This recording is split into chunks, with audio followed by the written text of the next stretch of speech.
Hi guys, welcome to my YouTube channel. Today I would like to speak to you, especially Bahamian people, about saving, or rather how to properly use our resources. So here we go. A lot of us Bahamians do not believe in saving. We believe in wearing the best, eating the best, to the best of our knowledge, eating the best, because sometimes we think it's good for us. At least we know that it tastes good, but that does not mean that it's healthy for us. I'm going to touch on that a little later in this video. But first, let's talk about money. Let's begin to save people. Let's save for that rainy day, for that hurricane, for that accident that you didn't plan for that happened. Let's begin to save. One of the ways we can save is by opening up an account that is not something that we use on a daily basis, but it's set aside. So we're gonna open up a new account now, and we're gonna put money on that every week. If we get paid weekly, we're gonna put a fraction of that on our account, and we're gonna leave that there. We're not gonna touch that unless something happened that is unplanned. Okay. You can open up an account with a bank, or you can open up an account with the post office.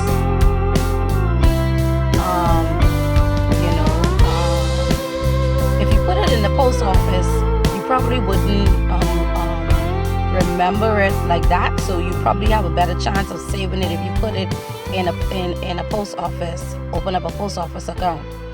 But because if you put it in a bank, every day you go to the bank, you may be tempted, to just take a little bit out of that, and you keep taking out a little bit out of that, and then you end up having nothing saved for when an emergency happens. So that's with the money. Another thing we can do in terms of properly utilizing our monies is we can take out that 10%. That 10% that the Bible asks us to take out for our tithe.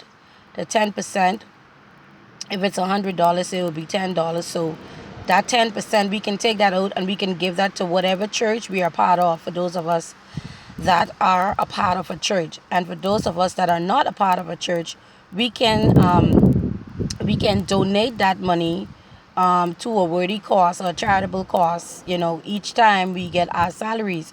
Or you can just give it to someone that's trustworthy and ask them to put it in their church. Either way, it's tithing. It belongs to God, and the Bible says that when we give our 10%, that He rebuked the devourer. He rebuked the worms from devouring our labor. And so what it means is that when we give what belongs to God, He in turn blesses us even more so, and make sure that whatever we does is increasing, because we respected Him and we gave Him what was due to Him. And who doesn't love that? Who doesn't love that when you show respect to them? So God honors when we give our 10% to Him, back to Him. It shows that we are good stewards. So that is it for the money part. Now when it comes to, let's say, food, I realize that our dinner plate as Bahamians, it is like huge, and we have everything on that. We have a macaroni, potato salad, coleslaw, peas and rice, plantains. That's one plate. And in nowhere in there is any greens. Everything is basically starch and fat. Did you know that carrots and cabbage are full of carbohydrates? It's full. It's like eating, almost like eating rice. And the macaroni and cheese, well, anyway, y'all know that's like a fat and carbohydrates combo right there. So basically, this is what we call dinner. If we don't get that, especially on a Sunday, we didn't have dinner. Our dinner wasn't good, and so we gonna have to, eat better. Eat better. When we eat better, we live longer. We'll be less more painful, less more stress. And so we're going to have to start cutting down on the macaroni and cheese and the rice and the potato salad, all out on one plate. Like you could have that each day of the week. You could have potato salad or you could have some macaroni, you know, each day of the week. And when I say you could have it each day of the week and not on one plate for dinner per day, you take it in smaller portions. Listen, I'm preaching to y'all, but I'm preaching to myself too because I am a Bahamian and I'm talking about myself. I know that the typical Bahamian people, this is what we do. And so I have invested in a stomach. If you see this, you know this stomach is an investment. Yes, I have had persons came up to me and ask me, how far along I am and stuff like that. At first, it was like irritating, right? And annoying. But after a while, I got used to it, And so, I just smile and I just say, this one ain't ever coming out. So, I am going to do something about it. I started at one time to do some exercises and I was doing very good at it.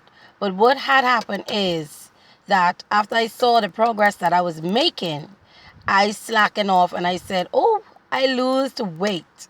And I think it's been 2 years now. So since then, I have not attempted to do any exercises. But I have tried to watch what I eat, how much I eat. Yeah, so back to the point I was saying, let's start eating more healthy. And what we call a plate, Bahamians, is like feeding maybe 2 or 3 people, So it's best that for us who care about, living the best life that we can live, for us who care about that, it's best that we watch what we eat, when we eat, because the time we eat is also important. So I want to talk now about the clothing. With clothing, we can maximize our saving of our clothing by not buying a new outfit every week to go out. We can mix match. Like if you wore a blue top and a blue bottom today, you could still use the blue bottom tomorrow, wear the blue bottom tomorrow, or another week you could wear the blue bottom and a white top, one that you always had. You don't always have to dress down from head to toe in a new outfit. You understand? So this is another way that we can maximize the resources that we have. We can use it without wasting, you know. And for like if you have someone give you a piece of clothing and someone say this is too small for me, I think it could fit you, and you realize that it can't fit you, we can put that up in a storage bin or something, or in our closet. And or if we know somebody that it could fit, we could give it to that person. Or if we don't have anybody in our minds who it can fit, we can save that until that rainy day come. until that hurricane season come when people are asking for clothing. Then we would have a number of clothing that we have received from persons that couldn't fit us or we didn't like or we thought that it would look good on us. We purchased it from the shop. We thought it would look